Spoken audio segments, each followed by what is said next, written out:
이번 오금금은요 정말 못된 이웃들 얘기인데 네. 얼마나 못된 짓을 했는지 이웃들이 설명 좀 해주세요. 네, 70대 여성을 성추행하고 이를 또 촬영까지 한 동네 주민들 얘기인데요. 네. 2021년 9월에 이웃 관계인 3명이 함께 음식점에서 술을 먹었다고 합니다. 그런데 자, 이때 70대 여성이 만취를 해서 식당에 누워 있었다고 해요.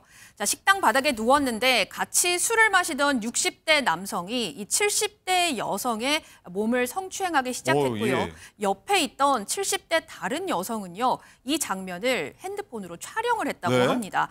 자, 그래서 충격적이게도요, 이 휴대전화로 촬영한 사람은 여성이고 또 70대와 60대가 범행을 한 건데요. 이 여성은 또 다른 동네 주민에게 70대 여성이 성적으로 문란하다 이런 거짓 소문까지 퍼뜨렸다고 합니다. 아니 애들도 해서는 안 되는 짓을 다 나이도 많이 드셨는데 하셨습니다. 이 교수님 어떻게 보셨습니까? 지금 이제 우리 사회가 어느 시점부터 그 고령 사회를 넘어서 그 초고령 사회로 지금 아주 예. 변화되고 있지 않습니까?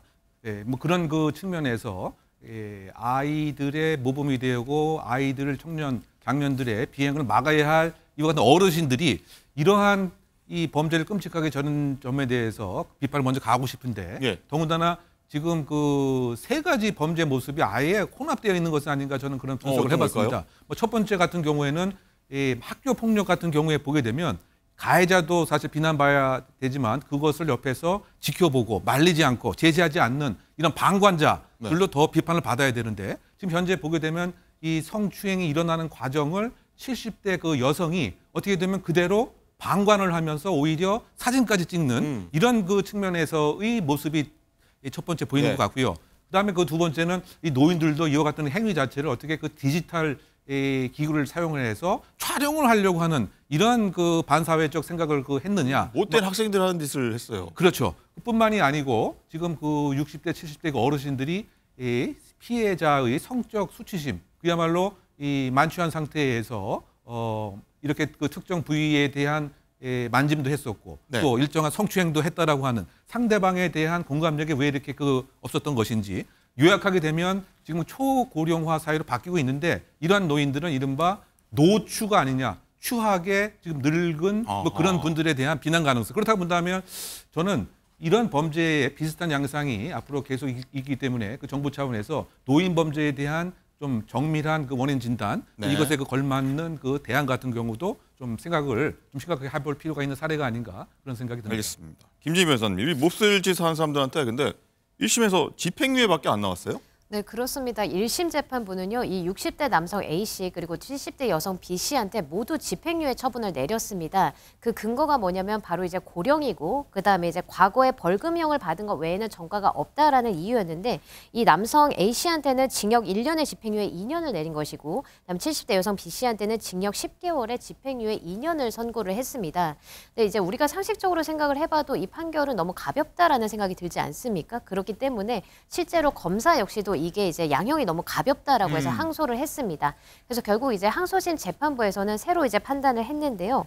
이 피해자가 성적 수치심을 굉장히 크게 느꼈을 것으로 보인다. 그리고 또 엄벌을 탄원하고 있고 특히나 이제 60대 남성 A씨 같은 경우에는 피해자의 어떤 피해를 배상하기 위한 아무런 노력을 하지 않았다라고 해서 항소심에서는 A씨에게는 징역 10개월 그리고 또 B씨에게는 징역 6개월의 실형을 선고를 했고요. 그리고 결국 이렇게 실형이 선고됨에 따라서 이 두 사람은 법정에서 구속이 됐습니다. 구속됐군요. 이 교수님, 일단은 네. 이 변호사님 말씀하신 대로 이 A씨가 피해 보상을 하려고 아무 노력도 안 했다고 하지 않습니까? 그게 더 괘씸한 것 같아요. 네, 그렇습니다. 그래서 사실 이웃인데. 네, 어떻게 본다면 뭐 반성하려고 하는 태도, 정말 진정하게 뉘우치면서 용서를 구하려고 하는 이런 마음 자체가 존재하지 않았다. 뭐 이렇게 평가할 수밖에 없고요.